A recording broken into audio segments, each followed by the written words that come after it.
So, top of the evening to you guys, and of course, I hope you're enjoying your time. And of course, the international break is very kind to a lot of Arsenal players.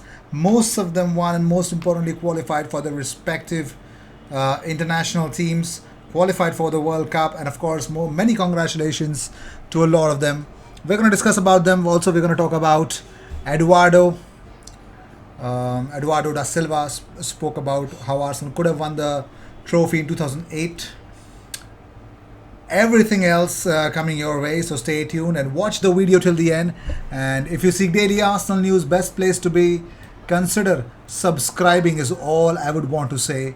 So what do we have in terms of transfer news in this episode? Of course, you've seen the thumbnail: Holland, Cody Gakpo, Yuri Tielemans, everything. Rafinha, god damn it, we even have Rafinha news for you guys. So the first news, of course, Eduardo da Silva says, I am sure that Arsenal would have won the league in 2008 if it hadn't have been for my injury. I am confident of it because we were playing some of the best football in the world at the time. We were in such a strong position. We were about to knock the reigning Champions League winners AC Milan out of the tournament. I know you can never really know with these kind of things, but that season in particular, with the form we were in and players we had, I'm confident we'd have won the title. He's the best person to know. Moving on, so Arsenal had a friendly game versus Brentford B team, and yes, ladies and gentlemen, is Alex Lacazette who scored a hat-trick in that game. So what were the teams for it? Well, Mikel Arteta took charge of the 4-1 friendly. And also, Arsenal's 11 that beat Brentford 4-1 in a friendly today was Bernd Leno, Swanson, Holding, Ogungbo, Tavares, Aziz Patino, Sago Jr., Ibrahim, Nketiah and Lacazette. Arsenal subs were Okonkwo, Souza, Dinze, Bandera, Butler, Oyedeji, Idaho and Mika Berath. Yes, Rob Holding scored one goal and Alex Lacazette scored a hat-trick. So let's talk about the leaked kit for the new season. This is going to be the third kit for Arsenal this season. How do you find it? Well, we'll really reveal and talk about the texture, exactly how it is. This is the home kit, and this, ladies and gentlemen, I don't know, we are getting completely Real Madrid vibes with this one. I am definitely getting that. So that's the away kit, this is the home kit, and this is the third kit for Arsenal. I love all three of them. They look so slick and lovely. So we'll look at a bit closely the away kit. Look at that special away kit, ladies and gentlemen. Yes, we might visit Rwanda just for the kit. No, you don't have to, IG idiot. Anyways, so this is what it is, the away kit. How beautiful this is. Oh my god, this is so fantastic. Sami Kechesioglu has actually shared this. Now let's talk about the leaked images for the Arsenal's third kit for the upcoming new season. This is how it will look like, and of course, this is how it is made, and it looks so fantastic. To me also, it looks superb. I love it. I love it as well. Moving on, congratulations. First of all, Premier League clubs are set to make a U-turn tomorrow, and in the meeting they will be agreeing to make 5 substitutions per team permitted for the upcoming season. So from next season, this is a report from Martin Ziegler that yes, Premier League clubs will agree upon that 5 substitutions is a must. Moving on, Thomas Partey has captained Ghana and he has scored the very important goal. Of course, Nigeria equalized, but in terms of away goal rule, Ghana qualified for the 2022 World Cup in Qatar, and Nigeria were knocked out, and so did Senegal knock out Egypt as well. So congratulations to every single team from Africa that has qualified. I think Algeria were dumped out as well, so congratulations to Cameroon. And Arsenal fans are always, we're not going to talk about that. So Fabrizio Romano has opened up about Rafinha. He says, I can tell you that Arsenal asked for information about Rafinha of Leeds.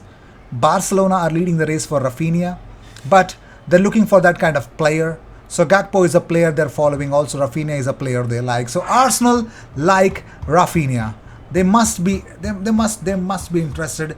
You know what's the best part? Every club is waiting for is they're waiting to Leeds if it can get relegated, because that's the best way to get him on the cheap. But moving on, so according to Newsblad, they say that Arsenal will renew its interest in contracting with Yuri Tielemans in the summer. There is also interest from Manchester United, who wants to replace Paul Labile Pogba, and they are looking at Yuri Tielemans as of now. So, ladies and gentlemen, that's that. Yuri Tielemans. We're going to talk about in detail in a very short while about Yuri Tielemans. But let me tell you about Erling Haaland. So, Dortmund CEO Hans-Joachim Watzke has claimed that German club's experience of selling of Pierre-Emerick Aubameyang to Arsenal could come into handy in their sale of Erling Haaland. He says, Erling Haaland, we know still nothing from player side, but we know that we won't be able to keep up financially if Manchester City comes. It already happened with Lewandowski to Bayern and Aubameyang to Arsenal. Well, that could make one of the big things. But let's talk about Darwin Núñez. We got an update from Sam JD, and he says English clubs are facing an uphill battle in the pursuit of Benfica striker Darwin Núñez, who has impressed in this season's Champions League and wants to remain in Europe's top competition. A move to Spain is seen as more likely at the moment. Newcastle, West Ham and Brighton have all had a proper look at Núñez in the past year, but he's now hitting new heights. 26 goals in 33 games this season. My understanding is that Manchester United's interest is considerably more advanced than Arsenal's. Also, we're going to talk about Cody Gakpo.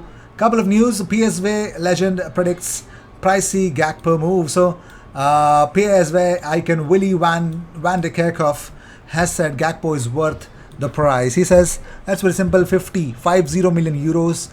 He is definitely worth it. Also, reports suggest that a 42 million transfer is on the horizon for PSV Eindhoven forward. But Kenneth Perez, who is a former PSV player and Eredivisie veteran, turned pundit that Arsenal would be a very good destination. He says Arsenal would be a really good club for him. This is, of course, no longer the Arsenal of the past. They are between 5th and 10th place. They are still not there, but you just can't look at league standings. Last year they finished 10th. If they have good year, they will finish 4th. We did not finish 10th. What is wrong with you, bruv? My God, this must be a joke. Anyways, whatever it is, I understand the feeling why he wants Arsenal to sign Gakpo, but come on, man. Arsenal did not finish 10th last season. Anyway, so let's talk about Yuri Tielemans.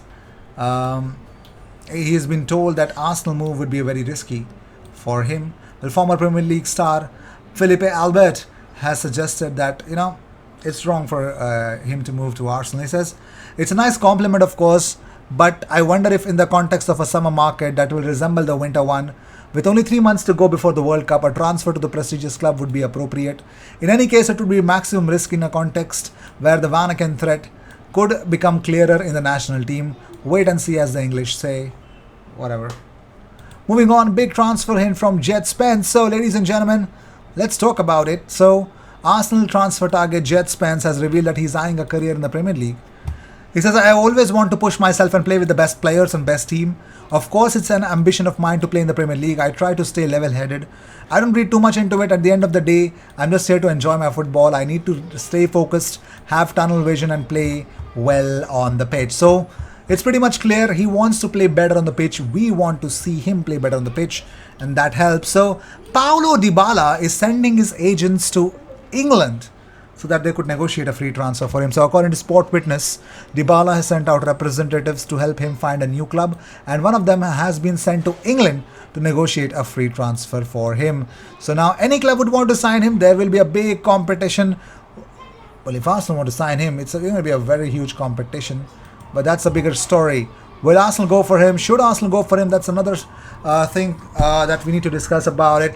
I think Dybala would be a very good player, but I think two striker role he's a fantastic player, phenomenal player, but nothing more than that would I would want except from I don't expect Dybala to play other than that. So Arsenal looking to someone who can hold off the defenders, and you know I think Dybala may not cut it in that aspect. Let's see how that will turn out to be. I will see you in the next one. Until then, cheers, and don't forget to subscribe.